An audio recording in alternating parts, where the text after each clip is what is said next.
한국직업방송과 연합뉴스TV가 함께 만드는 취업 전문 뉴스, 투데이 고용플러스입니다. 박영수 특검팀은 삼성물산과 제일모직 합병 과정의 이면을 의심하며 삼성을 수사의 첫 타깃으로 삼았습니다.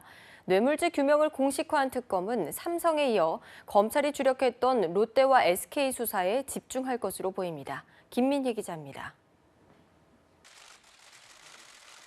특검팀은 첫 수사 대상으로 삼성을 정조준하며 국민연금 등을 압수수색했습니다. 최순실 씨에 대한 삼성의 제3자 뇌물 공여 증거를 확보하기 위함이라고 밝혔습니다. 삼성이 국민연금의 찬성으로 합병이 성사된 대가로 최 씨 회사 코레스포츠와 200억 원 넘는 컨설팅 계약 등을 한 게 아닌지 들여다보겠다는 겁니다. 이는 검찰 수사의 연장선이기도 합니다.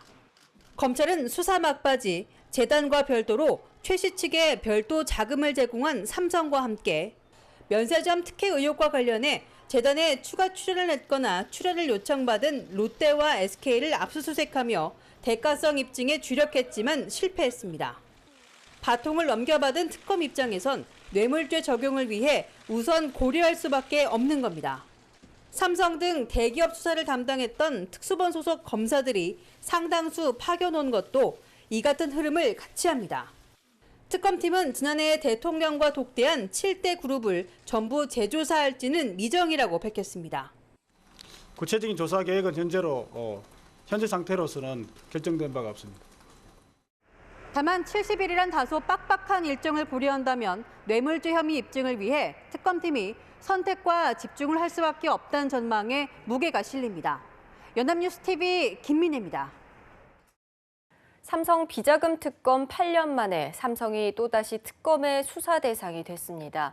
삼성은 당시에도 정관계 로비 의혹과 불법 경영권 승계 의혹으로 수사를 받았는데 이번에도 상황은 비슷합니다. 김보윤 기자입니다. 2008년 삼성 비자금 특검은 이른바 떡값 의혹에서 시작됐습니다. 특검은 삼성의 로비 담당 임원 30명이 정관계 고위직에 조직적으로 로비를 했다는 의혹을 수사했지만 명확한 증거가 없어 사실무근으로 결론 내렸습니다. 하지만 8년 만에 삼성은 또 뒷돈 의혹으로 특검 수사선상에 올랐습니다. 특검은 삼성이 최순실 씨 모녀에게 거액의 특혜 지원을 한 데에는 대가성이 있었다고 의심하고 있습니다. 이재용 부회장의 경영권 지배구조를 확고히 하는 데 핵심 역할을 했던 삼성물산과 제일모직 합병에 국민연금이 찬성하는 대가로 삼성이 최 씨 모녀를 지원했을 수 있다는 겁니다. 특검은 수사 첫날 곧바로 국민연금과 보건복지부 사무실을 압수수색하고 관계자들을 불러 조사하며 삼성을 정조준했습니다. 8년 전 비자금 특검 때도 불법 경영권 승계는 특검 수사 대상이었습니다. 당시 이재용 전무는 계열사 지분을 헐값으로 넘겨받아 경영권 승계에 기반을 다졌는데 이 과정에 그룹 차원의 개입이 발견돼 관련자들이 재판에 넘겨졌습니다. 이번 특검에서는 삼성의 경영권 승계를 위한 절차에 뒷돈이 그것도 현 정권 비선 실세인 최순실 씨에게 전해졌다는 점에서 보다 강도 높은 수사가 진행될 거란 관측이 나옵니다. 8년 전 특검에서도 소환됐던 이재용 부회장에 대해서도 조만간 소환 조사가 이루어질 것으로 보입니다. 연합뉴스TV 김보윤입니다. 한국은행이 내년 우리나라의 경제 성장률이 당초 예상한 2.8%에 미달할 가능성이 있다고 전망했습니다. 한은은 22일 국회 기획재정위원회 경제현안 보고서에서 미국의 금리 인상과 보호무역주의 확산 등으로 향후 성장 경로의 불확실성이 높다며 이같이 밝혀 성장률 전망의 추가 하향을 예고했습니다. 한은은 또 최근의 금리 상승과 관련해 대출금리가 1%포인트 오르면 가계의 추가 부담이자가 연 9조 원에 달할 것으로 분석했습니다. 또 이로 인해 가계부채의 원리금 상환 부담이 커져 저신용, 저소득 계층의 어려움이 커질 것이라고 지적했습니다. 빠르게 확산하는 조류 인플루엔자 AI 탓에 계란에 이어서 식용달긴 육개마저 가격이 오를 조짐을 보이고 있습니다. AI의 방역 조치 여파로 육개 농가들이 사육할 병아리를 들여오지 못하면서 닭고기 수급에도 차질이 예상됩니다. 한지희 기자입니다. 고병원성 AI가 일파만파 커지면서 육개 농가로도 불똥이 튀었습니다. 알 낳은 닭을 키우는 산란계 농가가 AI의 직격탄을 맞는 바람에 반경 10km 안팎에 있던 6개 농가까지 방역대로 묶인 겁니다. 현재 전국 1,500여 개 6개 농가 중 절반이 새로 키울 병아리를 들여오지 못하고 있습니다. 아직까지는 시장에 미리 공급된 물량이 남아있어 시세는 주춤하지만 내년에 공급량이 확 줄면 결국 닭고기도 계란처럼 가격이 오를 가능성이 큽니다. 지금 산란계가 많이 나오다 보니까 일부는 지금 육계가 좀 같이 취급받다 보니까 소비가 떨어지고 물량은 줄지 않으면서 이제 시세가 지금 떨어진 건 맞거든요. AI가 지금 확산이 되고 있잖아요. 시세가 어느 정도 올라갈 건. AI 사태로 닭고기를 상품화하는 치킨 등 외식업계는 냉동닭 물량을 비축해뒀지만 긴장의 끈을 놓지 못하고 있고 유통업체들은 일찌감치 닭고기 대란에 대비해 내년 초 미국, 브라질 등에서 냉동 닭고기를 수입하는 방안을 추진 중입니다. 한편 정부의 전방위 방역에도 불구하고 살처분된 가금류 숫자는 2,100만 마리를 넘어섰습니다. 특히 알을 낳는 산란계는 5마리 중 1마리 이상이 살처분돼 계란값이 폭등하면서 계란 절벽에 따른 가계 부담이 커질 것이라는 우려가 나오고 있습니다. 연합뉴스TV 한지입니다. 서울시가 민생안전 10대 대책을 발표하고 내년 2월까지 약 2천억 원의 예산을 집중 투입하기로 했습니다. 서울시는 저소득층을 위한 공공 일자리와 영세 자영업자 긴급자금 등을 대폭 늘리고 사회초년생 등 청년 1,000명의 신용회복을 지원할 계획입니다. 또 내년 3월까지 자치구와 공동으로 7조가량의 예산을 조기 집행하기로 했습니다. 서울시는 이번 대책이 대통령 탄핵 소추안 가결 등 불안정한 국내 정치 상황과 경기 침체가 지속되는 데 따른 것이라고 설명했습니다. 매년 중국인들은 춘절 연휴에 한국을 찾아 우리 경제에 큰 활력을 불어넣었습니다. 그런데 새해엔 한국보다 다른 나라로 눈을 돌리는 중국 관광객이 늘어날 수 있다는 전망이 나와 관광업계에 비상이 걸렸습니다. 이경태 기자입니다. 중국 최대 온라인 여행사인 시트립은 2017년 춘절 연휴에 사상 최대 규모인 600여만 명의 중국인이 해외여행을 떠날 것으로 분석했습니다. 그런데 한국 여행에 대한 호감도는 작년보다 떨어졌다고 발표했습니다. 6호 선호 여행지 1위는 타이베이였고 이어서 방콕, 도쿄 등의 순이었습니다. 서울은 먼 나라 호주에도 뒤지며 지난해 3위에서 7위까지 추락했습니다. 정치 불안과 사드 배치 결정 등으로 한국 여행의 호감도가 떨어졌기 때문이란 분석이 나옵니다. 실제로 11월 방한 6호 수는 작년 동월 대비 1.8% 증가하는 데 그치며 넉 달 연속 감소하고 있습니다.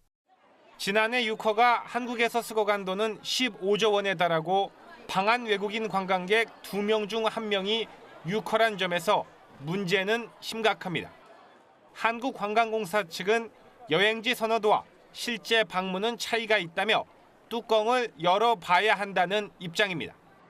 실제로 여행을 갈 경우에는 비용의 문제, 거리의 문제, 시간의 문제 이런 것들 때문에 근거리 시장인 우리나라를 비롯해서 태국, 일본 이런 시장이 비교적 경쟁력이 있습니다. 문화체육관광부는 내년 1월부터 3박 4일 기준 300만 원 이상 소비하는 유커에게 5년짜리 한류비자 발급을 추진하는 등 획기적인 대응책 마련에 고심하고 있습니다. 연합뉴스TV 이경태입니다. 고용노동부와 한국산업인력공단은 청년들에게 일본 해외 취업 정보를 제공하기 위한 일본 취업 정보 박람회를 개최합니다. 한국산업인력공단은 일본이 경기 회복기에 들어서며 외국인 고용이 증가하고 있는 만큼 국내 청년들에게 일본 취업의 장점과 생활 정보 등을 알리기 위해 이 같은 행사를 마련했다고 밝혔습니다. 22일부터 이틀간 서울 코엑스에서 열리는 이번 박람회에는 일본 대형 리크루트사와 기업 인사 담당자들이 참석해 취업 정보를 제공할 뿐 아니라 일본 인적성 시험, 일본 이력서 첨삭 등 다양한 컨설팅을 진행합니다. 또 일본 기업 취업에 성공한 선배들에게 조언을 얻을 수 있는 자리도 마련돼 있습니다. 23일부터 생산되는 모든 담뱃값에 흡연의 폐해를 알리는 경고 그림이 표기됩니다. 흡연 피해자의 목소리를 직접 들을 수 있는 증언형 광고 캠페인도 동시에 진행돼 정부의 비가격 금연 정책이 한층 강력해졌습니다. 장보경 기자입니다. 23일부터 생산되는 모든 담뱃값에 흡연의 폐해를 알리는 경고 그림이 표기됩니다. 흡연 피해자의 목소리를 직접 들을 수 있는 증언형 광고 캠페인도 동시에 진행돼 정부의 비가격 금연 정책이 한층 강력해졌습니다. 장보경 기자입니다. 13년의 노력 끝에 빛을 본 담뱃값 경고 그림입니다. 오늘부터 생산되는 모든 담뱃값에 흡연의 폐해를 나타내는 10가지 종류의 경고 그림이 표기됩니다. 시각적 이미지는 경고 문구에 비해 눈에 잘 띄고 메시지 전달 효과도 높습니다. 특히 유아나 어린 학생들에게 쉽게 담배의 폐해를 한눈에 보여줄 수 있습니다. 2001년 캐나다에서 처음 도입한 담뱃값 경고 그림 정책은 현재 세계 101개국에서 시행되고 있습니다. 기존 담배 재고가 소진되고 유통에 걸리는 시간을 고려하면 내년 1월 중순은 돼야 시중에서 경고 그림이 표기된 담배를 볼 수 있을 것으로 전망됩니다. 보건당국은 가장 큰 문제점으로 지적된 흡연 경고 그림을 가리는 행위에 대해서는 관련법을 제정해 올해 안에 입법 예고할 계획이라고 밝혔습니다. 실제 흡연 피해자가 담배의 해로움을 밝히는 증언형 금연 광고도 어제 저녁부터 송출을 시작했습니다. 32년 동안 하루 한 갑 반씩 담배를 핀 55세 남성이 구강암으로 혀와 림프절을 절제하는 수술을 받아야 했던 자신의 사연을 어눌한 발음으로 설명합니다. 2002년 코미디언 고 이주일 씨 이후 14년 만에 선보이는 건데 유명인이 아닌 평범한 사람들의 목소리를 빌려 흡연의 폐해가 피부에 더 와닿을 수 있게 제작됐습니다. 보건당국은 만족도와 효과성을 평가해 경고 그림 10종에 등장하는 질병에 관한 증언형 광고의 추가 제작 여부를 판단할 예정입니다. 연합뉴스TV 장보경입니다. 사회가 뒤숭숭하지만 연말 연시를 맞는 마음은 특별합니다. 이 시기를 겨냥한 공연과 전시 등 문화 프로그램도 많이 준비되어 있는데요. 이번 달 문화가 있는 날은 우리 주변에서 가까이에서 즐길 수 있는 문화예술 프로그램을 마련합니다. 임은진 기자가 소개합니다. 남성 중창단의 익살스러운 노래에 힘든 출산 과정을 겪은 산모들은 모처럼 환한 웃음을 짓습니다. 청년 예술가들의 끼와 재능을 감상할 수 있는 청춘 마이크 공연이 병원 로비에 마련됐습니다. 공연한다 그래서 저도 어제 수술했는데 내려와서 본 거거든요. 좋은 것 같아요. 조용한 마을에 호기심 가득한 꼬마 친구들이 찾았습니다. 마을 곳곳에 세워진 설치 작품에 대한 의견도 나누고 무늬를 보면 바다가 출렁거리는 것 같아요. 일상 소품을 활용한 악기도 연주해봅니다. 즐거운 음악 소리와 알록달록한 그림이 병원과 농어촌 마을 등 우리 일상 속으로 찾아왔습니다.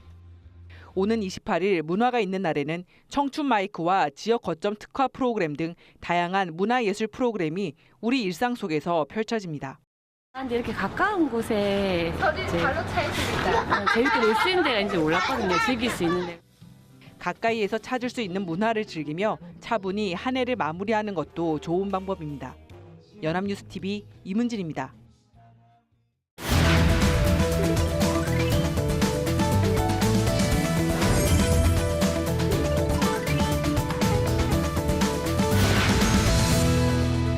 숨겨져 있는 알짜 직업을 소개하는 히든잡 시간입니다. 오늘도 투데이 고용 플러스의 공식 취업 도우미 강설희 아나운서 나오셨습니다. 안녕하세요. 네, 안녕하세요. 히든잡 시간입니다. 이제 100세 시대라는 말이 정말 현실이 된 것 같습니다. 평생 직장이라는 개념도 사라져서 은퇴 후 제2의 삶에 대한 관심이 커지고 있는데요. 이런 시대에 발맞춰서 국가가 시행하고 있는 자격증이 있어서 오늘 소개해드리려고 합니다. 오늘 소개해드릴 히든잡은요, 우리의 평생 교육을 책임질 평생교육사입니다. 네, 평생교육이라는 말은 흔하게 많이 들었지만요. 이 평생교육사라는 자격증이 있다는 말은 저도 처음 듣는데요. 자, 평생교육을 위해서 이렇게 따로 전문가가 있다는 게 정말 신기하네요. 네, 사실 이 평생교육은 국가가 책임져야 할 교육의 일환으로 헌법에 명시되어 있는 소중한 가치입니다. 헌법 31조 5항에 국가는 평생교육을 진흥해야 한다라고 당당하게 명시돼 있고요. 그에 따라서 교육기본법 3조에 모든 국민은 평생에 걸쳐서 학습하고 능력과 적성에 따라서 교육받을 권리를 가진다고 되어 있습니다. 이에 따라 정부는 국가평생교육진흥원을 설립해서 관련 업무를 총괄하고요. 평생교육사를 교육하고 또 양성시키고 있습니다. 네, 평생교육이 헌법에 명시된 가치였다니까 오늘 처음 알았습니다. 자, 그렇다면 평생교육사 어떤 일을 하는 분들인가요? 네, 이 평생교육사는 2000년에 개정 시행된 평생교육법에 의해서 국가에서 인정하는 전문 자격인데요. 평생교육 프로그램에 대한 요구 분석, 개발, 운영, 평가, 컨설팅과 학습자 상담 및 교수 등을 수행한다고 합니다. 네, 이 평생교육이라는 게 굉장히 범위가 넓은 것 같습니다. 평생교육사의 역할도 그만큼 클 것 같은데요? 네, 맞습니다. 평생교육은 말 그대로 정규 교육 과정을 마친 후에 계속해서 배움을 이어나가는 모든 교육 행위를 포괄합니다. 그래서 평생교육사는 사람들의 다양한 교육 수준이나 경제 수준을 고려해서 평생교육 프로그램을 만들어야 합니다. 평생교육의 범위는 대학에 가지 않더라도 학위를 취득할 수 있는 학점 운행제부터 지역 주민을 대상으로 하는 지자체 인문학 강좌, 또 다문화 가정의 교육 등 어떻게 보면 학교 밖에서 이루어지는 모든 형태의 학습을 적극적으로 지원하는 게 바로 평생교육입니다. 네, 취업 기회도 매우 다양할 것 같은데요. 자, 그럼 이제 본격적으로 평생교육사가 되는 방법을 알아볼까요? 먼저 자격증 취득하는 방법 소개해 주시죠. 네, 평생교육사는 1급, 2급, 3급으로 구분이 되어 있습니다. 먼저 3급부터 살펴보면요. 학점을 인정받을 수 있는 기관에서 평생교육 관련 과목을 이수하고요. 21학점을 취득하시면 됩니다. 그러니까 학점 운행 기간 또는 대학교 내 평생교육 관련 학과를 졸업하시면 되는 건데요.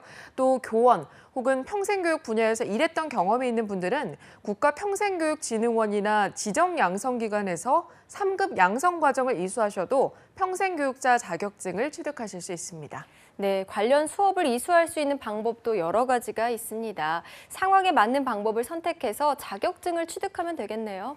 네, 그렇습니다. 디지털 대학, 사이버 대학, 학점 은행제를 이용하면 온라인을 통해서 손쉽게 수업을 들을 수도 있습니다. 다음으로 평생교육사 2급 자격증은요. 평생교육 관련 석사 학위를 취득하면 발급이 되고요. 학사 이상의 학력을 가지고 평생교육 관련 과목을 10과목 이수해도 취득할 수가 있습니다. 또 3급과 마찬가지로 국가평생교육진흥원에도 2급 양성 과정이 있는데요.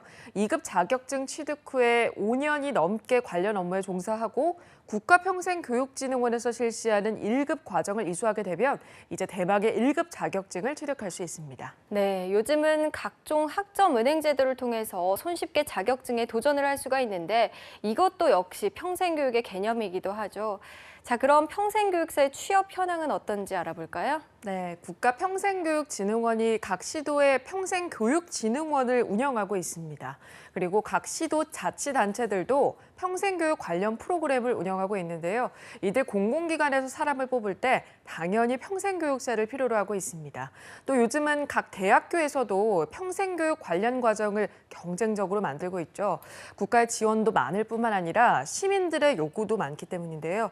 이들 대학교에서 채용을 할 때 평생교육사 자격증은 아주 유용하다고 합니다. 그 밖에도 민간에서 운영하고 있는 문화센터 등에서도 평생교육사를 요구하고 있습니다. 네, 무엇보다 평생교육에 관심이 많은 건 지방자치단체가 아닐까 싶습니다. 아무래도 시민들과 직접 소통을 할 수 있는 사업이기도 하고 또 바로 성과가 나올 수 있어서 단체장들도 관심을 가질 수밖에 없을 것 같은데요. 네, 맞습니다. 요즘 시, 군, 구 단위에서 평생학습 도시로 지정받기 위해서 경쟁을 벌이고 있다고 합니다. 그중에서 유엔 산하의 유네스코 평생학습원이 평생학습도시 글로벌 네트워크를 구축하고 있는데요. 이 네트워크에 가입하기 위해서 평생학습도시 구축 서약을 하고 의무사항을 지키기 위해서 노력하는 도시들이 늘어나고 있다고 합니다. 이런 네트워크 가입을 통해서 책임감 있게 관련 사업을 이행하고요. 또 홍보도 할 수 있는 거겠죠. 또 이외에도 국가적인 사업들이 많아서 평생교육사에 대한 수요는 앞으로도 계속 늘어날 것으로 보입니다. 네, 오늘은 평생교육사에 대해서 알아봤는데요. 우리나라 헌법에 평생교육을 국가의 의무로 명시해놨다는 게 참 놀라웠습니다. 그러니까 당연한 국민의 권리인 거죠. 앞으로도 평생교육의 권리를 누리는 국민도 또 이를 운영하는 평생교육사도 점점 늘어나기를 기대해 보겠습니다. 지금까지 히든잡 강설이 아나운서 함께했습니다. 고맙습니다. 네, 고맙습니다.